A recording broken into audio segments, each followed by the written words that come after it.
Good morning children. आज हम BEd first paper आपका बाल्यावस्था एवं विकास इसकी 5th यूनिट बाल समायोजन जो कि कल हमने शुरू कर दी थी, आज हम इसके 2nd पॉइंट की चर्चा करेंगे।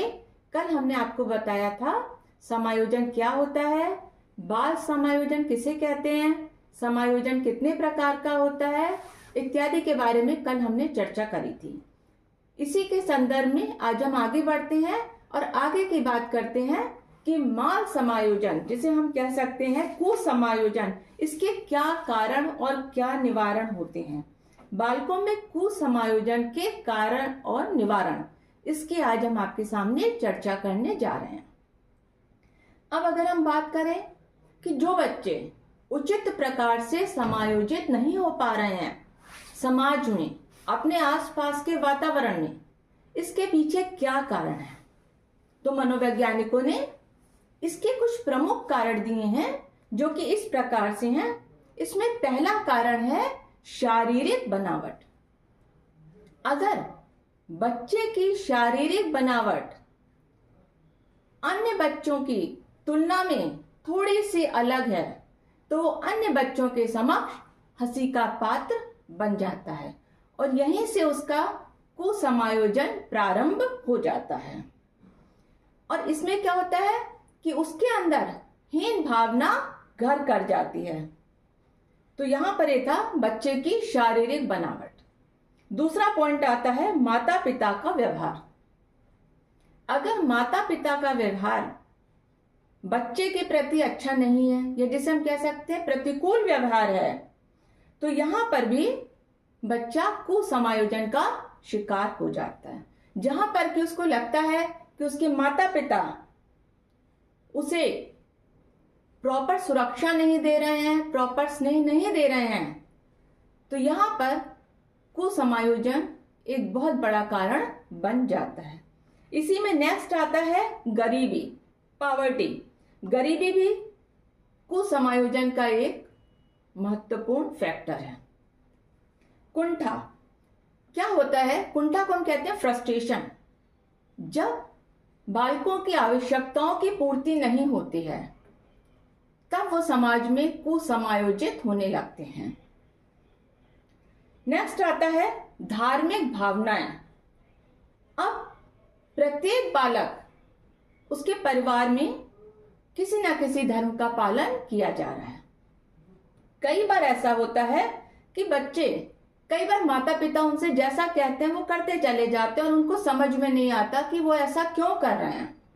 और अगर वो जिज्ञासावश कुछ पूछते हैं तो पेरेंट्स उनको डांट देते हैं। तो ऐसी स्थिति में भी बच्चे कुसमायोजन का शिकार हो जाते हैं। कुसमायोजन का एक महत्वपूर्ण कारण ये भी है कि हमारे समाज में लड़के और लड़कियों के प्रति भेदभावपूर्ण व्यवहार करना। आज के समय में भी बहुत सारे लड़के और लड़कियों के प्रति परिवारों में भेदभावपूर्ण व्यवहार किया जाता है।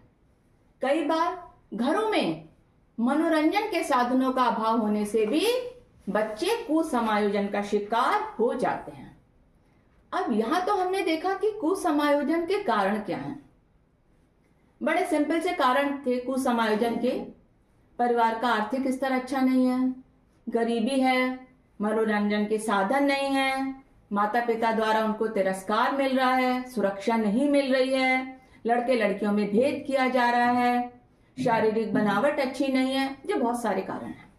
लेकिन इन कारणों के रहते हुए भी हमारी नैतिक जिम्मेदारी है कि हम बालक को समाज में, उसके आसपास के वातावरण में ठीक प्रकार से समायोजन स्थापित करने में मदद करें।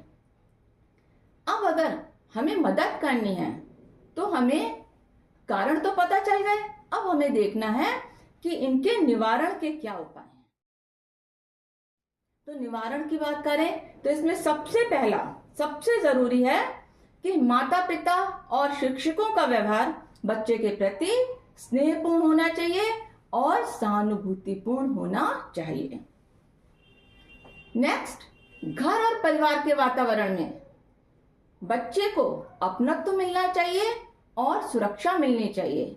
घर परिवार का वातावरण ऐसा होना चाहिए जहां पर कि बच्चा अपने आप को सुरक्षित महसूस करे, उसको अपनी भावनाओं को, अपनी इच्छाओं को दबाना ना पड़े, उसे अपने विचारों को अभिव्यक्त करने के लिए स्वतंत्रता होनी चाहिए कि वो अपने विचारों को ठीक प्रकार से अभिव्यक्त कर सके और माता पिता उसके विचारों को, उसकी भावनाओं को उचित प्रकार से समझ सकें। बालकों को निराशा और असफलताओं का सामना करने का प्रशिक्षण देना चाहिए। इसके लिए निर्देशन और परामर्श बहुत महत्वपूर्ण भूमिका निभाते हैं कि अगर बच्चा किसी परिस्थिति में असफल हो रहा है, उसके अंदर निराशा उत्पन्न हो रही है, तो उसको किस प्रकार से उस निराशा से, उस असफलता से अपने आप को बाहर निकालना है। इसके बाद बच्चों के लिए बहुत जरूरी है कि उनके लिए मनोरंजन के उचित साधन होने चाहिए, खेल कूद की उचित व्यवस्था होनी चाहिए। शिक्षकों को या माता पिता को बच्चों के सामने एक नैतिक आदर्श प्रस्तुत करना चाहिए। इसके लिए बहुत जरूरी होता है पीटीएम, पेरेंट्स टीचर मीटिंग। जब भी पेरेंट्स टीचर मीटिंग हो, वहां पर पेरेंट्स और टीचर्स एक दूसरे के ऊपर दोषारोपण करने की जगह बच्चे को समझने का प्रयास करें और दोनों का ये जॉइंट एफर्ट होना चाहिए, जिसे कहते हैं संयुक्त प्रयास होना चाहिए कि वो किस प्रकार बच्चे का एक अच्छा समायोजन स्थापित करने में मदद करें। इसके अतिरिक्त जो बालक किसी समस्या से ग्रस्त हैं, उनके लिए व्यक्तिगत शिक्षण की व्यवस्था होनी चाहिए। अगर बच्चा कक्षा में उचित प्रकार से परफॉर्म नहीं कर पा रहा है, तो उसके लिए कुछ ट्यूटोरियल क्लासेस या ऐसी क्लासेस होनी चाहिए जहां पर कि शिक्षक बच्चे के ऊपर पूर्ण रूप से ध्यान दे सके और उसको समझ करके पढ़ा सके। स्कूल का वातावरण बहुत अच्छा होना चाहिए। स्कूल में किसी प्रकार का पक्षपातपूर्ण व्यवहार नहीं होना चाहिए। स्कूल में अनुशासन होना चाहिए। अनुशासन होने के साथ साथ बच्चों को विभिन्न प्रकार के क्रियाकलापों में भाग लेने में मदद करनी चाहिए। बच्चों को वास्तविकता से परिचय कराना बहुत आवश्यक है। जिंदगी की सच्चाई क्या है, वास्तविकता क्या है जिंदगी की, किस तरह जिंदगी में आगे बढ़ना है, किसी भी सिचुएशन में अपने आप को समायोजित करना है, अपनी आवश्यकताओं को ध्यान में रखते हुए और अपने आप को परिस्थिति के अनुकूल किस प्रकार से ढालना है, किस प्रकार से समायोजित करना है, ये सारी चीजें बच्चे को सिखाई जानी अत्यंत आवश्यक है।